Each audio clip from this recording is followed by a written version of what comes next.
Foster Pavilion. That's got a nice ring. It does, doesn't it? How do you like that? I like it. Yeah. We do too. Explain, we were talking earlier about your heart for Baylor, and it's not just Baylor athletics, it's Baylor University. Right. I mean, I came here from a little town in New Mexico, and I got my education here, and I always felt like if I had the opportunity after getting out in the world, that I wanted to give back significantly to Baylor, because I feel like Baylor kind of made me who I am. And we know you and Alejandra both big sports fans. Right, we are. We involved in some professional sports teams and everything in between. So, Mac, what does this mean?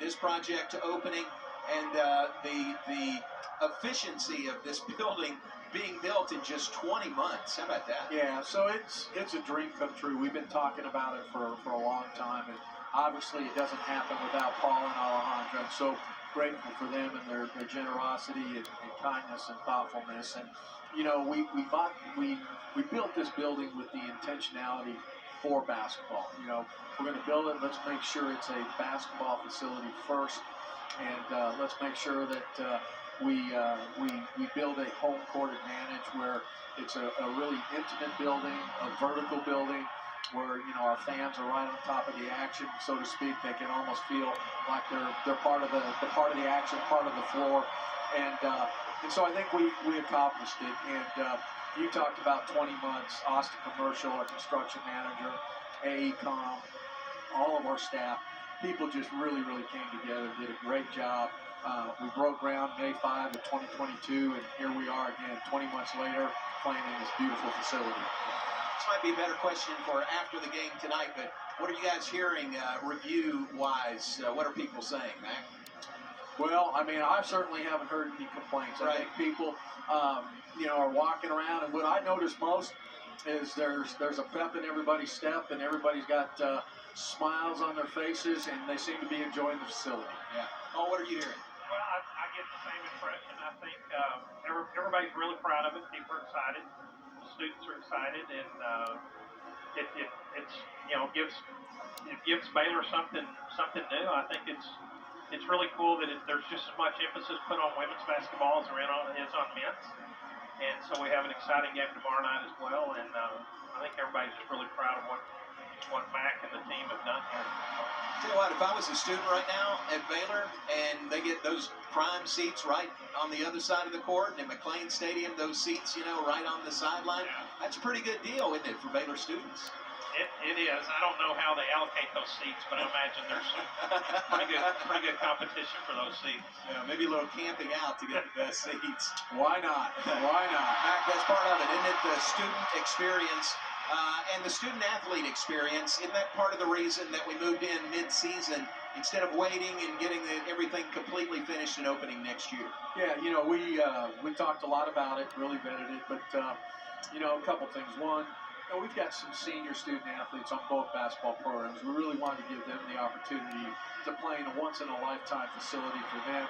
And then, again, we thought that this facility, and I think we, saw it the first half, is a great home court advantage, and really giving both programs an opportunity to position themselves as best they can as we think about Big 12 championship and then postseason NCAA. And, we're blessed.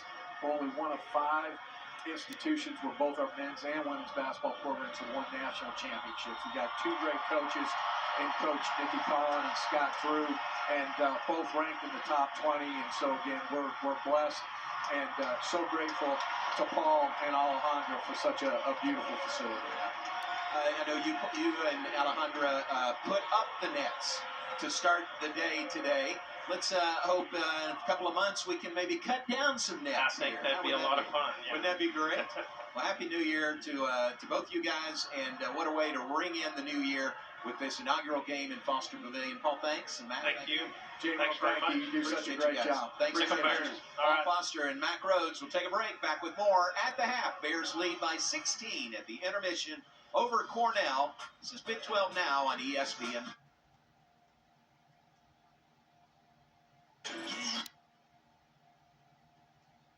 58-42. A lot of times, even if that graphic wasn't up there, you tune into a game and you recognize the arena, the settings. You know, without that score bug there, if you tuned in right now, people would say, "Where is that?" Yeah, you have no idea. But it's the new Foster Pavilion. And King, let's take a look at some of the first half stats. Baylor leading by 16. They got going, missed their first 4 3-point shots, got going there and shot a good percentage overall from the floor. Yeah, and I think the thing that sticks out to me is Baylor's doing a great job of taking care of the basketball. I mean, Cornell is a team that forces 9 turnovers a game, and right now Baylor doing a great job of withstanding the pressure. Being pressed full court, those sporadic traps that Cornell throws at you, Baylor's taking care of the basketball, but rebounding-wise, Cornell is hanging in there with them. This Cornell team is tough. I mean, in the Ivy League, I think they will give a lot of teams trouble. Bears lead it here by 16 at the intermission. 12 apiece by Jacoby Walter and Eve Meesey to lead the way. 14 by Nazar Williams to lead Cornell.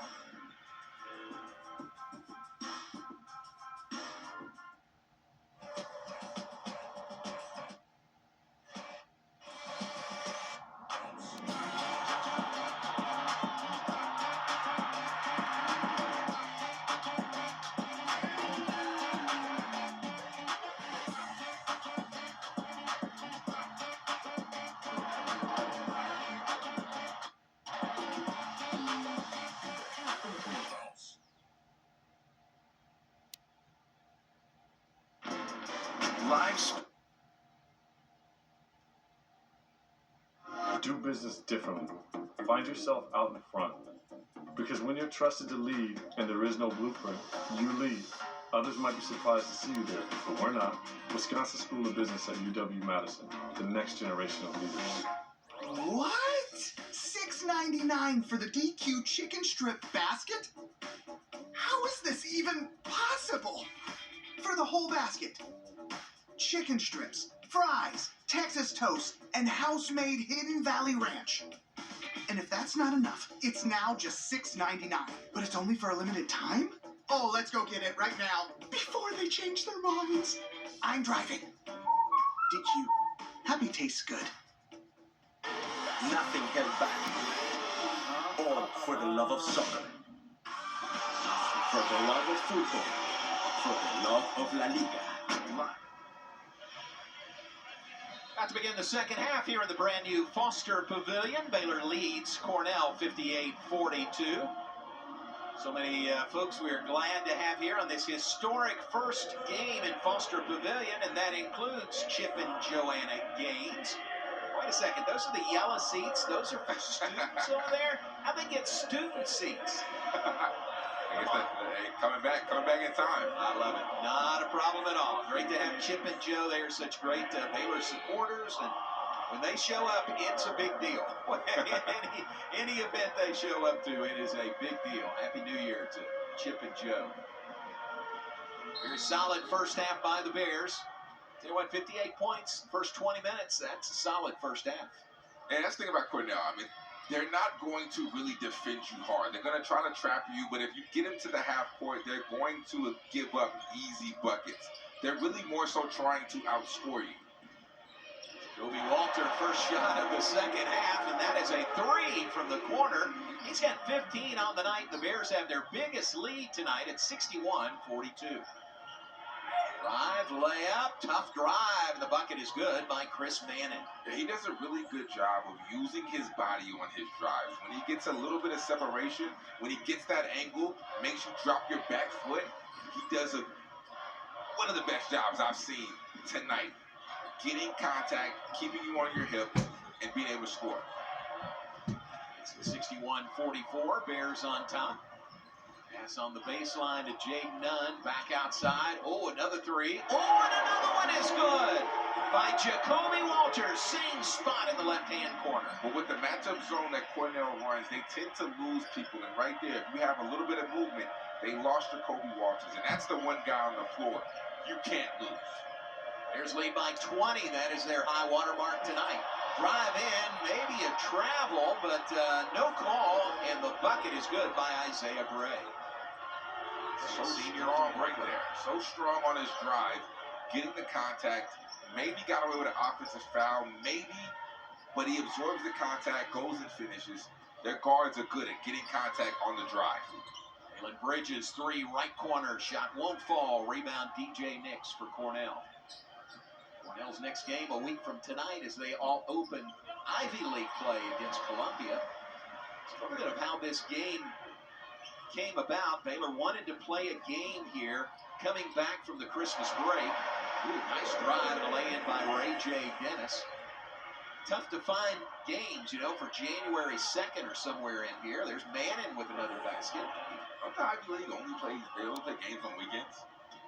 I'm not sure about that, but some schools are on a trimester, and so they don't start conference play until a little later. Yeah. Like their first conference game is next Tuesday, the 9th, and so that's how Cornell was able to come in and play this game tonight.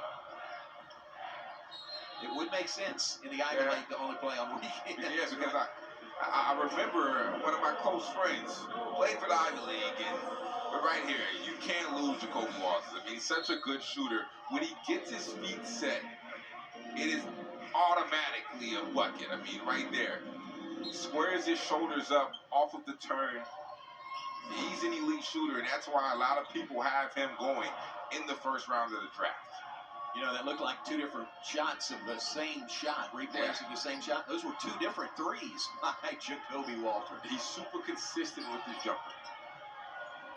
Jump hook in the paint. Shot won't fall. Rebound Baylor. That's out to Ray J. Dennis. Dennis thought about a 3. Defender flew by. Now he'll drive in. Ray J. Dennis gives it outside to Bridges. 14 to shoot. Bridges for the Bears. In the corner. Walter again. Missed on this 3-pointer. Scrapping for the rebound. It's a tie-up. And the possession arrow favors Cornell.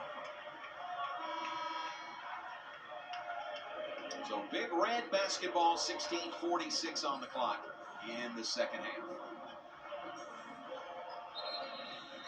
See, another great aspect of Foster Pavilion is you can go to see the concourse area right mid-level up there. You can go to the concession stand back there and turn around and see what's going on the floor. You know, a 360 view up there in the concourse.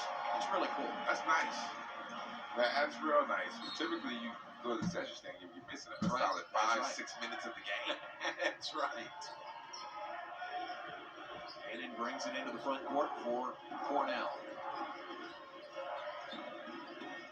There's Guy Ragland Jr. Back to Chris Manning. On the corner to Isaiah Gray. Gray into the paint. Langston Love holding his ground. 5 on the shot clock. Drive, shot. Sails away. Last touch by Baylor.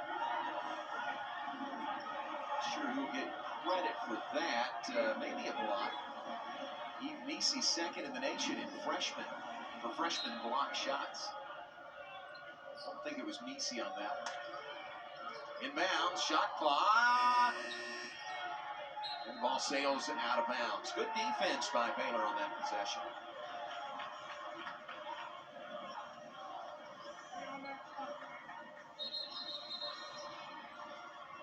Keep you working.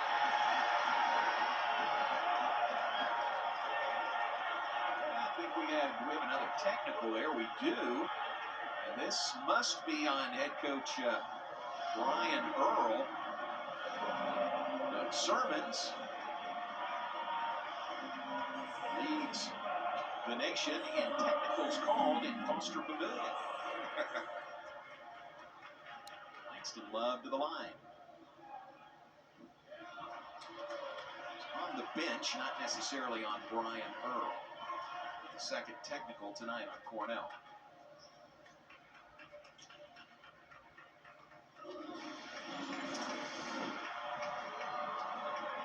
Take a look at the Cornell bench there. See what led to this technical.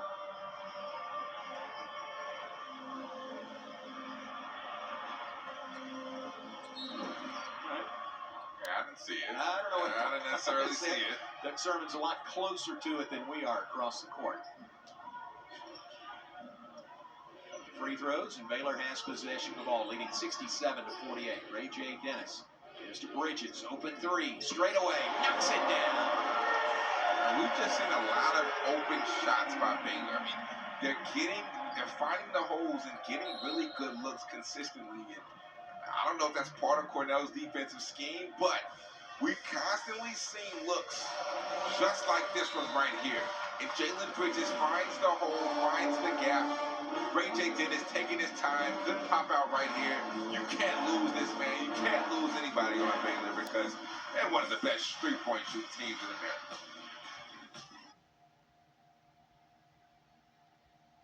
Look at this man right here. We're not going to get you in trouble, are we? Showing you on TV that you're here tonight? Yeah, you can't hear. So he's with the Portland Trail Blazers, and they play in Dallas tomorrow. Yeah. So he looked at the schedule, says, I can be in Waco on a Tuesday night. Yeah, back in Dallas. Look at the dedication. I love Drove all the way from Dallas to Waco, Texas, to be here on the opening night, and he's doing good things with the Trail Blazers. Absolutely. Pride of Kansas City, Missouri. Ish, great to have you here. There's up 70-48 on Cornell as play resumes. 15:48 to play. During most of that timeout, Brian Earl, the head coach at Cornell, was bending Doug Sermon's ear. We kept an eye on that because we didn't know how far he might go there, but Doug just explained the call. What a great pass. That's a great back screen right there. Good action to create the open layup right there. Good dime. Keller Boothby with the lay-in out of Plano, Texas. Three no good. Rebound fought for. Pulled down by Chris Bannon for Cornell. Bannon gives it back to Guy Ragland Jr. Ragland showing some range with the jumper. 70-53 our score. Nearing the 15-minute mark here in the second half. So the next games for both these teams will be their conference openers. For Cornell against Columbia, a week from tonight. For the Bears, their Big 12 opener in Stillwater against Oklahoma State on Saturday afternoon. Three by Ragland, their first made three here in the second half. Love playing some good defense there. Azar Williams passes it out. Thought it was a turnover, but last touch by Baylor. Earl Little comes on the floor. Josh Ojonwunu comes on the floor. For the Bears, who lead by 17.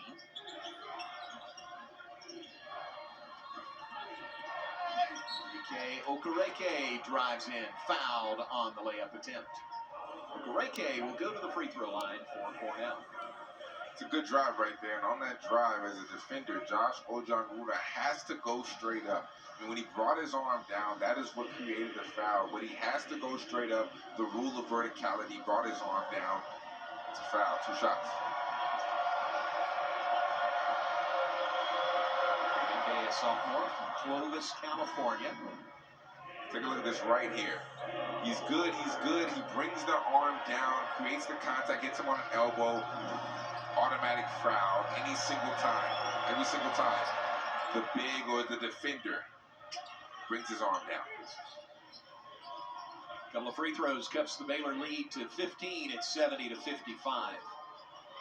Dennis brings it into the front court. It's a 7-0 run for Cornell.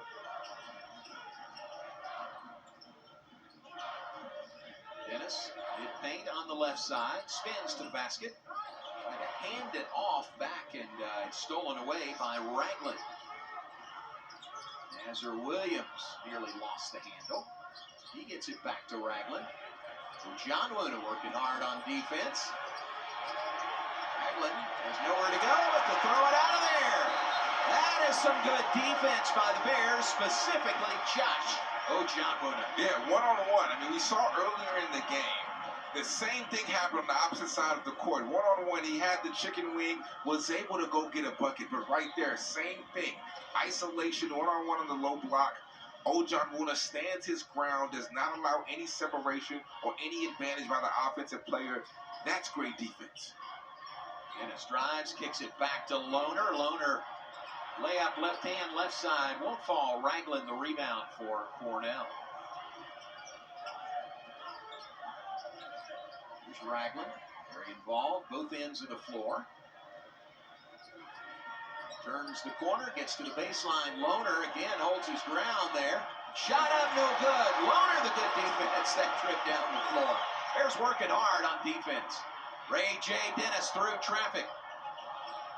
Gives the ball to Miro Little. Now to Langston Love. Back pedals. Bears set up in the half court. Miro Little thought about a three. Instead gives the ball to Love. Underhand to Ojan Wuna. His reverse layup won't fall. Here comes the Big Red. Three straight away. That one is no good. Love the rebound on the Nazar Williams miss. Bears have missed on 6 of their last 7 shots. Coach Drew trying to call a timeout there, but it's a 10-second violation on the Bears. And Sermons makes the call. Coach Drew a little frustrated. I think he was hoping to get a timeout and just couldn't. He was yelling timeout around 21-22 mark because he saw what was happening, but I guess nobody heard him. Doug Sermon surely didn't hear him. 10-second violation as a turnover.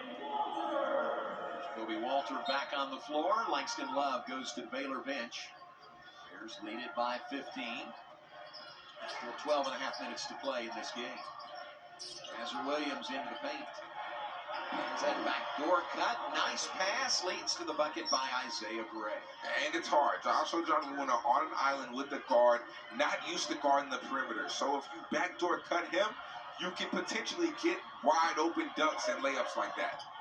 Knocked away from behind. Bears get back defensively. A missed layup by Isaiah Gray.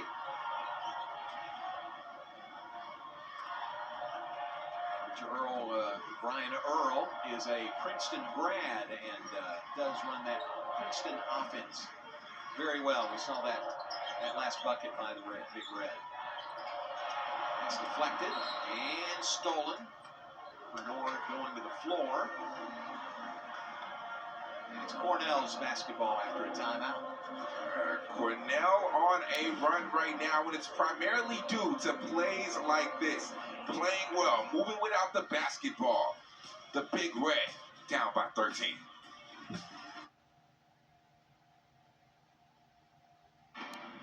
Here's where legends are born, and every match is a spectacle. For the love of football, for the love of La Liga. Exclusive articles and tools. Top.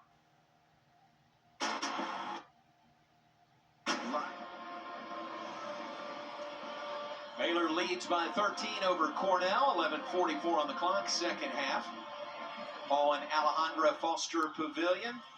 Built at a cost of $212.6 million. Seats 7,500 fans. We talked about it being much more intimate, much more of a home court advantage potentially for Baylor, which is what Coach Drew and Coach Collin really wanted. Yeah, because it makes it harder to play as a basketball player when you are on the floor and the crowd feels like they are on top of you.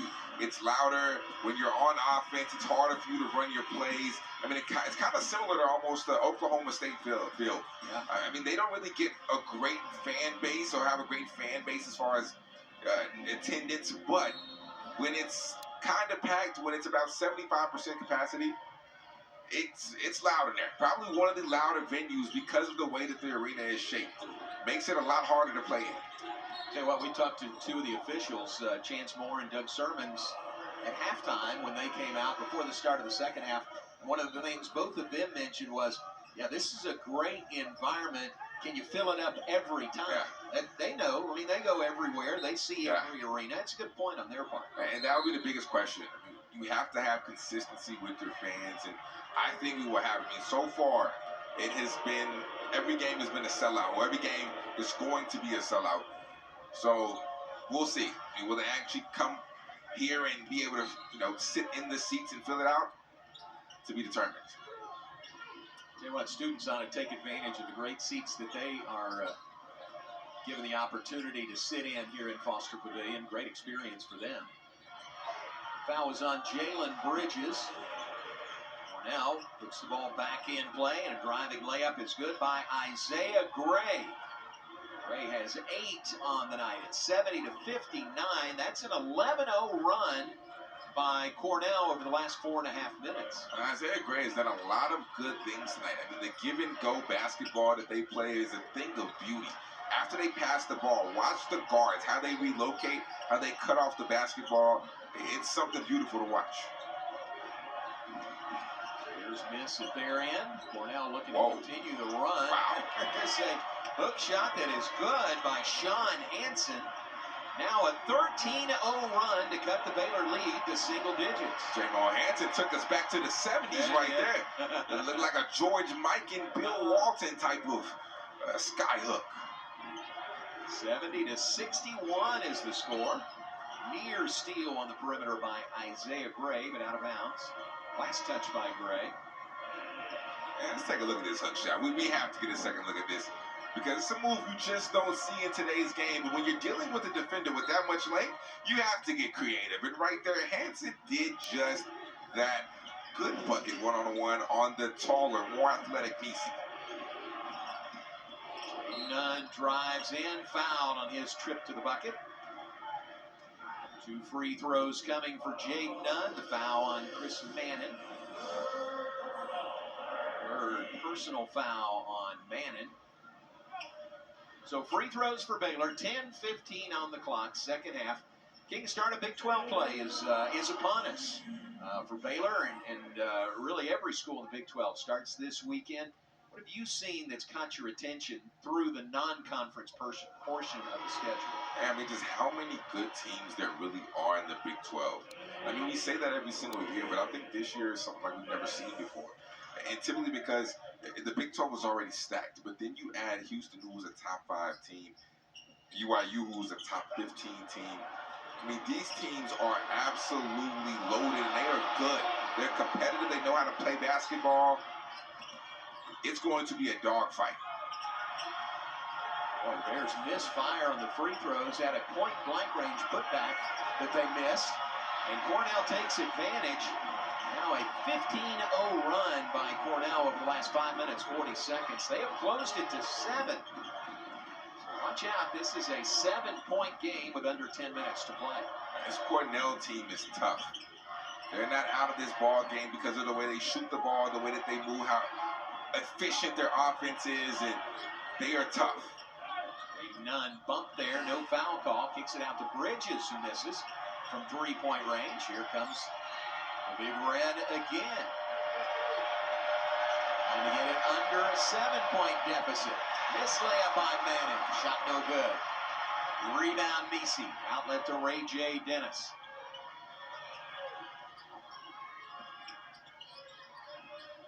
Bounces back to Walter. Walter knocks down the 3 on the assist from Ray J. Dennis. You can't lose them. Whenever a guard at Baylor drives, anybody picks up their dribble, Jacoby Walters, one of the best freshmen I've seen in the country, be able to relocate off of the basketball. It's the lead back to 10. That is 21 on the night by the freshman Jacoby Walter. A miss by Cornell, and here come the Bears. 73-63, Baylor on top. Bridges to Walter to Dennis for the Bears, top of the key. Ray J. Dennis. Lost the handle, gets it back, step back 3. Won't fall, but put back by Eve Nisi. Good follow-up right there off of the switch on the ball screen. Eve Nisi takes advantage of his height. Oh, blocking foul is called. Looked like a charge. Jay Nunn thought he had drawn a charge. Take a look at this on this drive. Watch how Jacoby Walters relocates so his defender does not know where he is. That is something you typically don't see freshmen doing. Right there, you get the inside advantage. Eve Nisi has the height.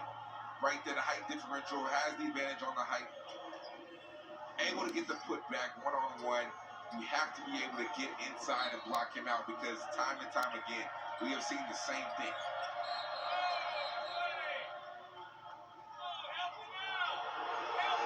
There's a foul on Baylor as Cornell is trying to get the ball inbounds. Fans getting a little restless here with some of these calls, and that'll put Cornell in the bonus. They'll go to the line with the 1+.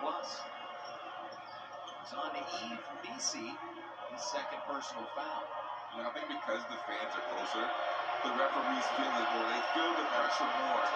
They hear more of what you have to say to the referees, and I feel like they feel it way more than they did the Pharaoh.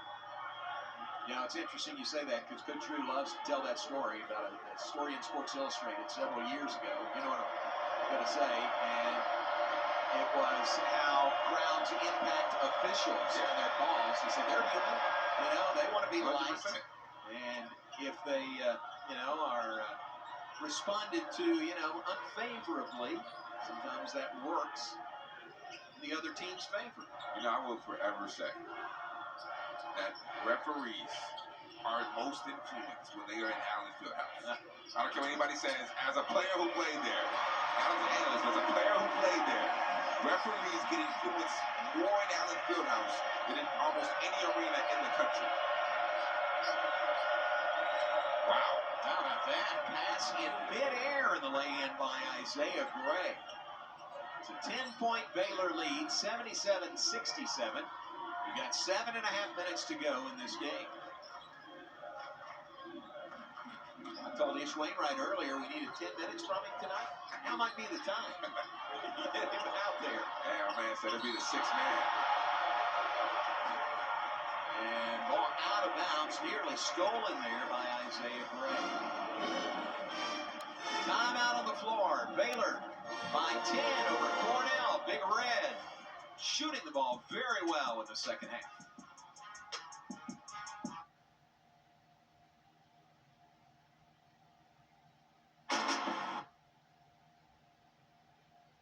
It's not too many people who I'm just like starstruck by. But Bill Gates is a guy who I'm like, wow. I don't care what NBA player walks in here. Bill Gates is a guy I'm starstruck by. And honestly, if I could, I'd leave this broadcast and go ask for a picture right now. Well, let me tell you this: you'd have to get through his security detail.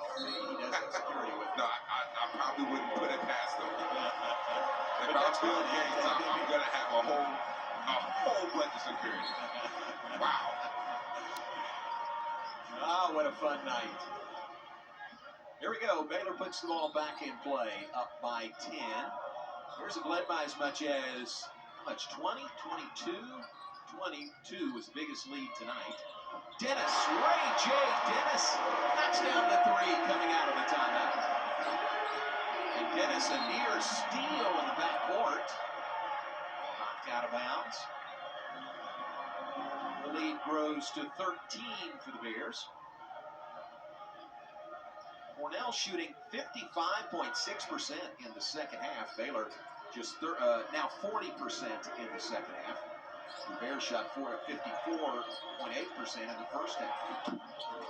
There's a three that is good by Nazar Williams. Williams give him 17 on the night. Yeah, I think that's an area where that's the knock on Baylor currently. Defensively, they have to get better in. I mean, they're winning the game by 12, but Cornell still has 70 with 6 minutes to go. That's a lot of points that you're giving up. And you're giving up 56% from the field. Coach Drew loves to hold teams to 39% and under. It's a new career high for Ian Messi with 16 points tonight. And he's 8 of 8 from the floor. Right here, this is just a big timely shot. Steps right into it, catches it in rhythm, knocks it down, and when you press, sometimes you give up things on the backside, and right there, the dunk to Messi is too easy. High percentage shot for Messi. Whistle and a foul on the drive. It's called on Guy Ragland Jr., his second. So how long do you think it takes, King, or does it not take much time at all until Baylor really embraces this as their new home court? Yeah, I mean, you're seeing it right now. I think as a player, you know, the start of the game, everybody's hyped. But I think once you actually play and once you actually get into the rhythm and the flow of the game, all of the extraness off of the court just goes away and it becomes a basketball game. You're on a basketball court. You have to go out here and go out there and play. All free throws, 14-point lead for the Bears.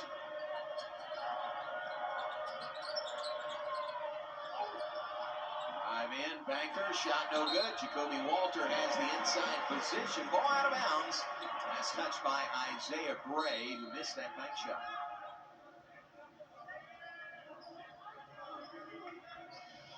Backcourt pressure now by Cornell, trailing by 14, 5:48 to play here in the second half. Ray J. Dennis brings it up for the Bears.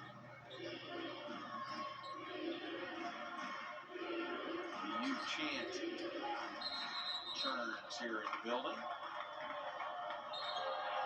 And a blocking foul, offensive foul on Baylor. Off of the roll, wasn't set. So when you roll, you have to be able to let the defender slide through. But on the roll, he kind of sort of screamed and kept going and ran into the defender. Most referees are going to call that. Some let it slide, but it's an offensive foul. Foul number 3 on Eve Meese. Draw the charge, and he did. Ray J. Dennis draws the charge from Nazar Williams.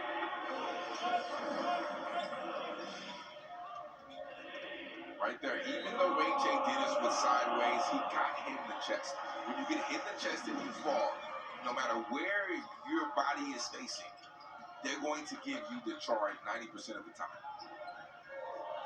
So Bears ball leading by 14, 5:14 to play in the game.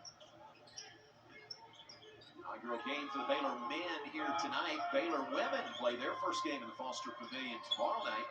Ooh, nice give and go, and Josh O'Johnwood ducks it home.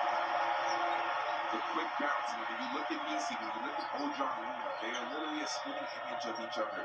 Both extremely athletic, and right there, the quick bounce off of the pick and roll. Good pass by Ray J. Puts it in the spot where only Ojonwuna can get it.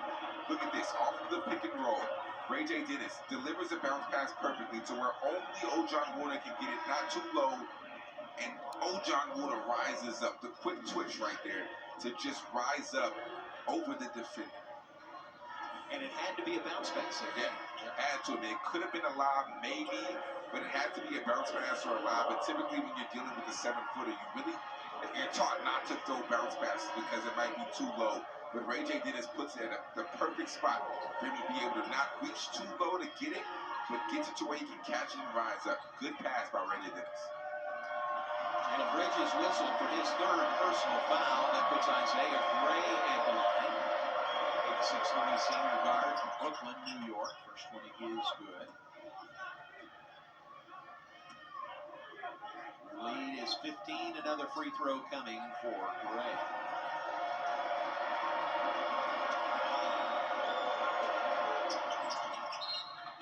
Second one is good. 2 free throws. Gray to the bench.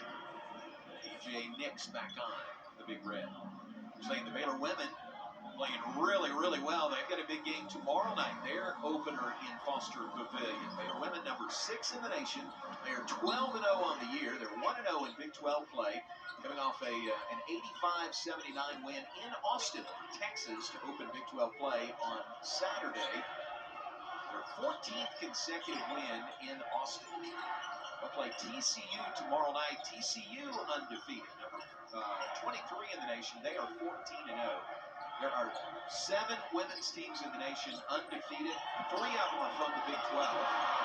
Baylor, TCU, and West Virginia. Shout out to that win over Texas. That's a big-time win. Big time. Sarah Andrews played great. Rebound in traffic, finally knocked away. Scramble for that ball, finally out of bounds. Nice touch by Josh O'Johnwood. will get us to a timeout for 11 on the clock, second half. Baylor leads by 14 over Cornell.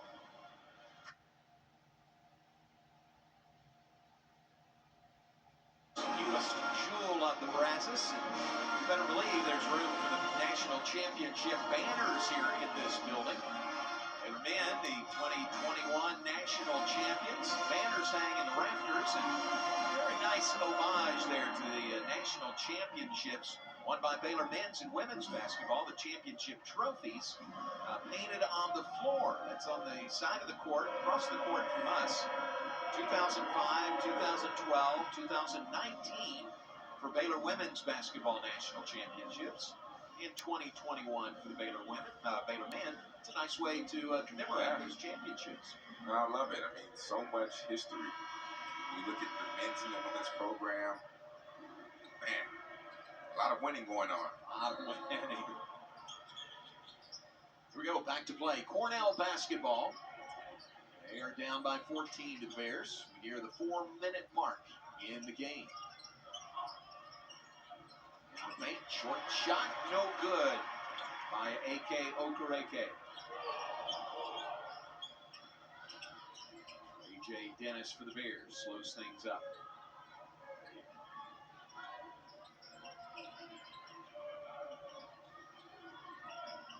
Kobe Walter, leading scorer tonight with 21, 16 by EVC, a new career high. Jay Nunn puts 3 on his scoring total. The three-pointer from the left wing. Give him 10 this evening. Well, right there, they went under on the ball screen. They went under on the rescreen, typically something you don't see. He has to be able to knock that down, and that's what he did.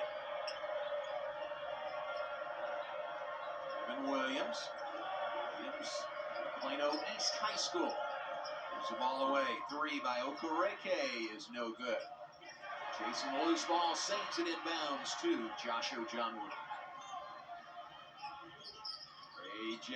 Dennis into the paint. Langston Love. Shot no good. Fight for the loose ball. And a whistle. And a foul is called on Joshua Johnwood. Jay Nunn. You go under 1, you go under 2. You're going to get hit with 3. Jay Nunn. Baylor up by 17.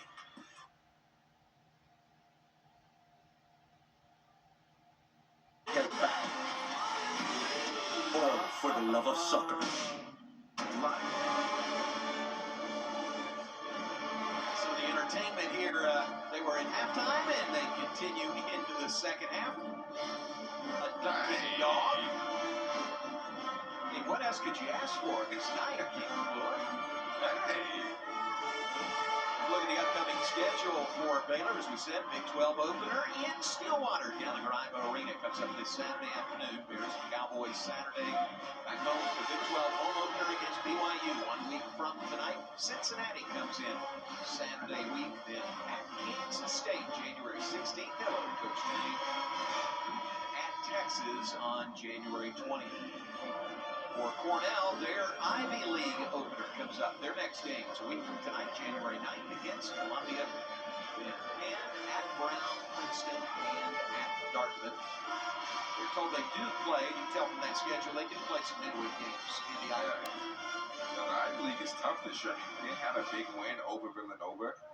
Princeton, they had that run in the tournament last year, and they're really good. Harvard has 2 guards, might be one of the most underrated backcourts that nobody talks about. I mean, the Ivy League is stacked. They have competition.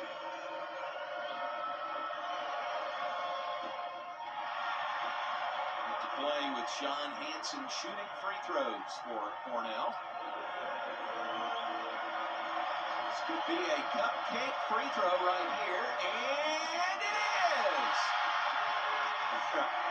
So cupcakes from Magnolia Silos as 2 consecutive free throws are missed, with Chip and Joe in attendance. Hand out those Magnolia Silos cupcakes. Those cupcakes are amazing. Oh, they are. Those cupcakes are amazing. My New Year's resolution, I got to stay away, but those things are incredible.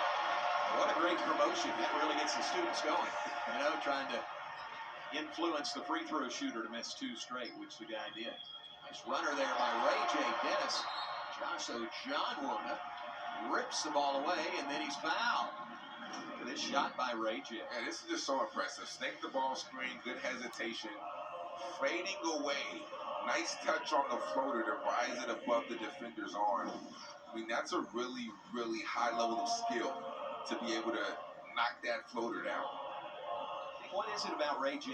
He never seems to be rushed. He never seems to be hurried up. He's just extremely smooth. He plays at his own pace. I mean, one of those guards where you can never, ever speed him up as a defender. He does what he wants to do all the time on the court. I mean, sometimes he gets a little too pretty with it, a little too fancy, but it's okay because when it works, it looks good. And he's a high-level talent. I mean, you can see the way he plays. He knocks down big shots, not afraid of the big moment. I mean, he always wants the ball. He's a great passer. He can do so many things on the court, and he is, you know, one of the biggest reasons why Baylor has had such a high level of success. 6 assists tonight by Ray J. Dennis, one of the top assist men in the Big 12. That was Keller Boothby with the 3, the Prestonwood Christian Academy product. Brian Earl is set to clear his bench with 1:54 to play.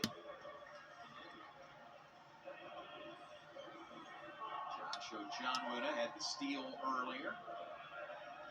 Jacoby Walter's still out there. He has tied his career high in rebounds with 8, so he's set a new one now. He's got 9 rebounds. He's 1 rebound away from a double-double. 21 points and 9 rebounds currently.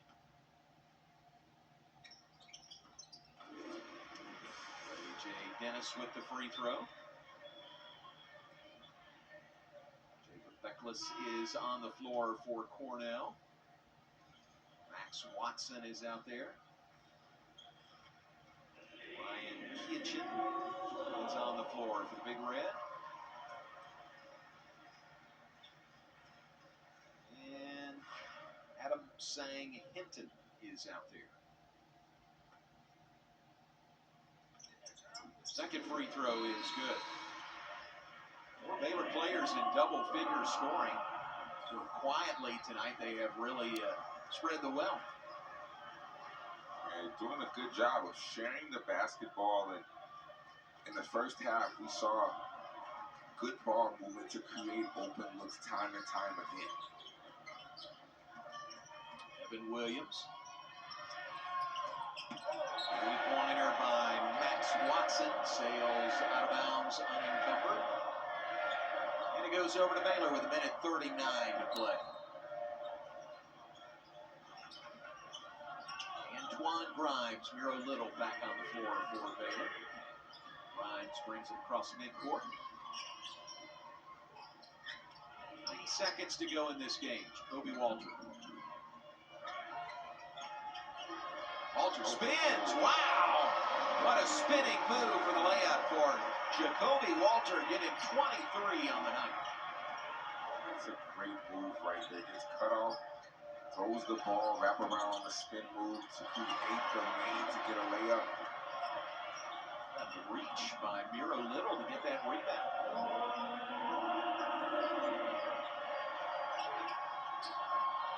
Nice to Josh Ojonwuna. Too far into the bucket, spins around and puts it in. Nifty move by Ojonwuna. Biggest lead of the night now for the Bears, 98-75. Will they hit 100 in their first game in Foster Pavilion? Look at this spin move right here. As soon as he gets cut off, throws the ball around to be able to create the lane to get to the cup. Very nifty move right there. The line on Jacoby Walter, 23 points, 9 rebounds. His career high is 28. Remember the season opener, the win over Auburn in Sioux Falls. He had 28 in his Baylor debut. Go to the bench as Austin Sachs comes on. Crowd favorite. Austin Sachs' watch is on. See if he gets his hands on the ball and puts up a shot, maybe getting the Bears to triple digits.